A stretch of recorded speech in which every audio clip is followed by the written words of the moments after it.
नाम जिसका लिख दीजिए फटाफट। नाम लिख दीजिए। बिस्मिल्लाहिर्रहमानिर्रहीम। मेरे मोहतरम बुजुर्ग दोस्तों, बस 2 मिनट के लिए मैं हाजिर हुआ हूँ। ये मसला ये है कि हमारे नौजवान जिन्होंने बड़ी मेहनत और मशक्क़त से इस महफिल को जो है सजाने में बड़ी मेहनत और मशक्क़त की है, तो उनकी एक इज़्ज़त अफजाई के लिए, हौसला अफजाई के लिए हमारे ये हर्बल साहिल हर्बल के जो ओनर है कंपनी के मेहरबान अली साहब, इनकी तरफ से जो है कुछ इनाम है सिर्फ हौसला अफजाई के लिए। मैं नाम जो है पढ़ूंगा, जिन हजरात का भी नाम है वो फौरन जल्द से जल्द स्टेज पर जो है तशरीफ ले आए। नाम तीन नाम लिखे हैं, मोहम्मद रिजवान, मोहम्मद, वो लिस्ट जो मैं दिया आपके पास, मेरे पास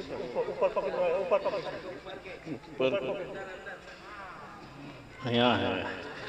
अल्लाह अकबर। बगैर ताखीर के, क्योंकि वक्त बहुत कम है, ये जनाब हबीब खान साहब, जनाब हबीब खान साहब, जनाब हिफ्जुल बारी साहब, ये साईंपड़ा के नौजवान हैं। अकरम खान साहब, मैं भाई मेहरबान अली से गुजारिश करूंगा कि वो खुद अपने हाथों जो है उनको जो भी देना है अपने हाथों आकर दे दें। भाई मेहरबान अली साहब जल्द से जल्द, बिल्कुल ताखीर न करें। उलमाए किराम तशरीफ फरमा है जी। अकरम कमरुल इस्लाम के हाथ से जो है वो क्या हौसला है, क्या हमदर्दी है, क्या कुर्बानी है आप हजरात का। चलो, लेकिन ये सब मौका पहले से करना चाहिए। आ जाओ आ जाओ आ जाइए मेहरबान साहब। वो बेचारे इतने बाबू भाई, हमारे बाबू भाई वो भी तशरीफ ले आए हैं। उलमा कराम के खिलाने की जिम्मेदारी जिसकी है वो वहाँ पहुंचे। छोटा बाबू परेशान हो रहा है बेचारा। ऐसे लोगों, ये नौजवान है, खैर मकदम बड़ी मेहनत और मशक्क़त किए हैं इस महफिल को सजाने में। अल्लाह ताला और भी तौफीक बख्शे, इनकी मेहनत को कबूल फरमाए। माशाअल्लाह, बहुत अच्छे। रहमान खान, फरहान खान, बशीर भाई, ये हजरात जो है तशरीफ ले आए।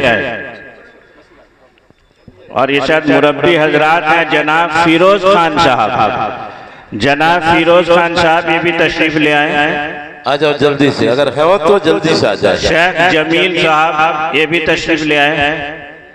शमसुल आलम साहब, शमसुल आलम साहब, सिकंदर खान साहब, इफ्तिखार खान साहब, ये ज़बीउल्लाह साहब, चानू भाई, हन्नान खान साहब,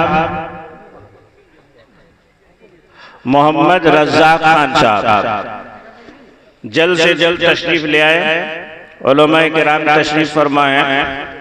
मोहम्मद रिजवान साहब और जनाब अब्दुल वाहिद साहब, जनाब अंसार साहब,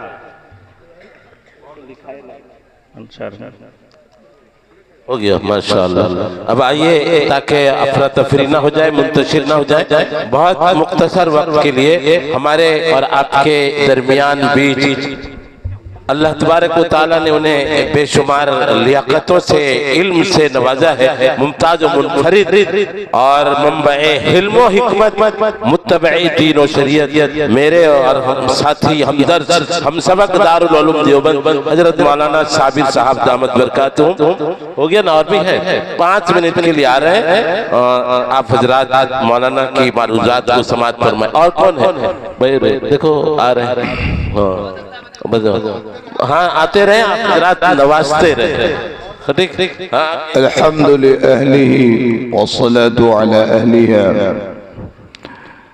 अऊज़ु बिल्लाहि मिनश्शैतानिर्रजीम इक़रा बिस्मि रब्बिकल्लज़ी खलक़ खलक़ल इंसाना मिन अलक़ इक़रा व रब्बुकल अकरम अल्लज़ी अल्लम बिल क़लम अल्लमल इंसाना मा लम यअलम वक़ाल तआला वअल्लम आदमल अस्माअ कुल्लहा इला आखिरिल आया सदक़ल्लाहुल अज़ीम।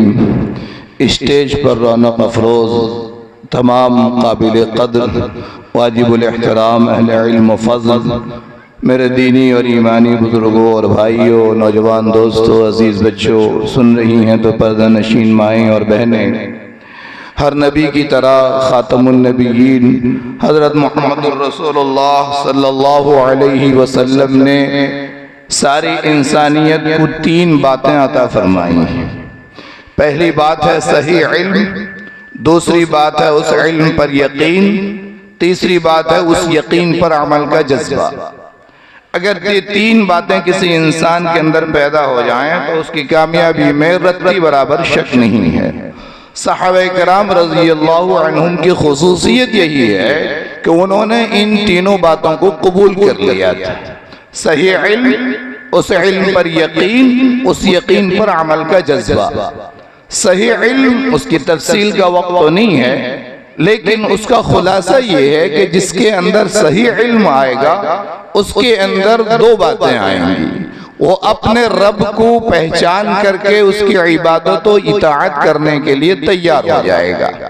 जो उसका खालिक है, मालिक है, इस कायनात का मुदब्बिर है, मुंतज़िम है, मुतसर्रिफ है, मौत व हयात का मालिक है, जो रिज़्क़ को शादी और तंगी जिसके कब्ज़ा कुदरत में है, ये सारी चीज़ें जिसके इख्तियार में है, जिसको हम अल्लाह कहते हैं, जो ज़िंदा-ए जावेद है, कुरान के हर सफ़हे में जिसके सिफ़ात बयान की गई हैं। तो रब की मारिफत सही इल्म की बुनियाद पर हर इंसान के अंदर अपने खालिक की मारिफत पहचान पैदा हो जाती है। और दूसरी चीज ये पैदा होती है सही इल्म की बुनियाद पर वो अपने मखलूक की खिदमत के लिए तैयार होता है। उसके पास जितने स्किल्स होती हैं, जितने एक्सलेंस होती हैं, जितनी महारतें होती हैं, जितनी एक्सपर्टीज होती है, जितने उसके पास सलाहियतें होती हैं, वो सब अपनी मखलूक की खिदमत के लिए खर्च करता है। उसकी बुनियाद भी ये होती है कि उसका रब उससे राजी हो जाए। वो मेडिकल साइंस पढ़ता है तो इस नीयत से पढ़ता है कि मखलूक की खिदमत करके अल्लाह को राजी करूंगा। वो वकील बनता है तो इस नीयत से बनता है कि कमजोरों और मजलूमों और गरीबों को इंसाफ दिला करके मैं अपने रब को राजी कर सकूंगा। वो अगर सिविल इंजीनियर बनता है तो इस नीयत से बनता है कि मैं लोगों की बहुत कम मामूली उजरत पे खिदमत करने अपने रब को राजी कर सकूंगा। वो अगर किसी और तरह से हलाल रोजगार करता है तो ये समझता है कि ये कमाई सिर्फ मेरी जात पे और मेरी आलो औलाद पे खर्च करने के लिए नहीं है, बल्कि इसमें उम्मत का एक काफी हिस्सा है। वो कुरान की इस आयत पर यकीन रखता है, वफ़ी अम्वालिहिम हक़्क़ुल लिस्साइल वल महरूम, वो इस पर अमल करता है जिंदगी भर। तो जिसके पास बोलने की सलाहियत है, जिसके पास सोचने की सलाहियत है, जिसके पास फिजिकल सलाहियत है, जिसके पास और किसी तरह का एक्सलेंस है, महारत है, वह इन महारतों को अल्लाह की मखलूक की खिदमत के लिए इस्तेमाल करता है। जब तक उम्मत इन 2 बातों पर अमल करती रही, सही इल्म की बुनियाद पर अपने रब को राजी करती रही और इस इल्म की बुनियाद पर अल्लाह के मखलूक की खिदमत करती रही, अल्लाह ताला ने इस उम्मत के लिए इज्जत और शराफत का ताज इसके सरों पर सजाए रखा। लेकिन जब उम्मत सही इल्म से महरूम हो गई और उस इल्म की बुनियाद पर मखलूक की खिदमत से महरूम हो गई, अल्लाह ने इससे इज्जतें छीन ली और जिल्लत इसका मुकद्दर बन गई। पिछले 400 साल से हर आने वाला दिन मजीद जिल्लतें लेकर के आता है। इसलिए उम्मत की तरक्की का एक ही हल है कि वो सही इल्म को हासिल करे। सही इल्म कुरान का इल्म है, सही इल्म हदीस का इल्म है। इन दोनों से और वो अख्ज़ किया जाने वाला, वो जिसको हम टर्म एक मदरसों के टेक्निकल टर्म में फिक्र कहते हैं इस्लामी शरीयत में, आप उसको इस्लामिक लॉ कह सकते हैं। उम्मत के माहिरीन ने जिसको तदवीन कर दी है, कोडिफाइड कर दी है, क्लासिफिकेशन कर दी है, जिनको हम मसाइल कहते हैं। तो ये फिक़ा इजमा है, फिर क़ियास शरई है। ये चार बुनियादों पर सही इल्म हासिल होता है। इसमें वो सारे उलूम आते हैं वअल्लमा आदम अल अस्मा के अंदर, जिनको पढ़ करके आप महारतें हासिल करें और मखलूक की खिदमत करें।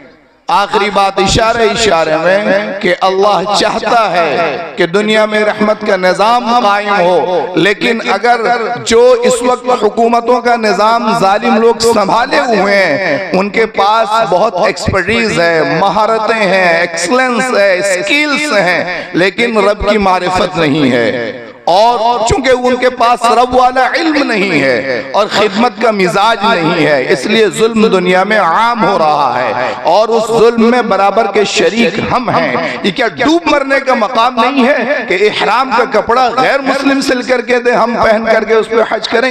ये डूब मरने का मकाम नहीं है कि 57 मुसलमान मुल्क एक अच्छा कलम और कागज न दे सके उम्मत के बच्चों को पढ़ने लिखने के लिए। ये डूब मरने का मकाम नहीं है कि हरम के मुसल्ले गैर मुस्लिम मुल्कों से तैयार होकर के जाएं।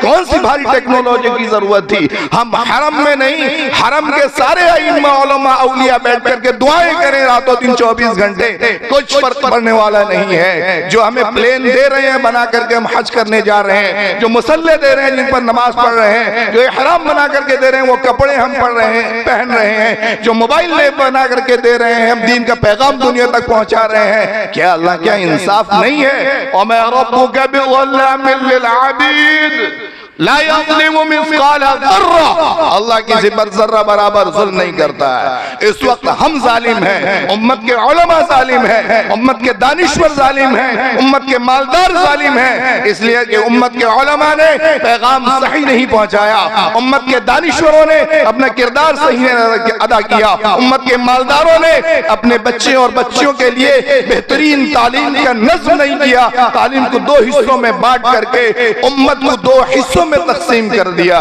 बात लंबी हो जाएगी, इसलिए गलत रवि से मनाजिल का बोझ बढ़ता है। मुसाफिरों रवि से कारवां बदल डालो, जगह जगह के थक चुके हैं तुम्हें हंगामे, नशाते लज्जते ख्वाबे गिरा बदल डालो, सफीना साहिल पे जाके लग तो सकता है, बात मानो हवा के रुख को बदल डालो। वमा अलैना इल्लल बलागुल मुबीन।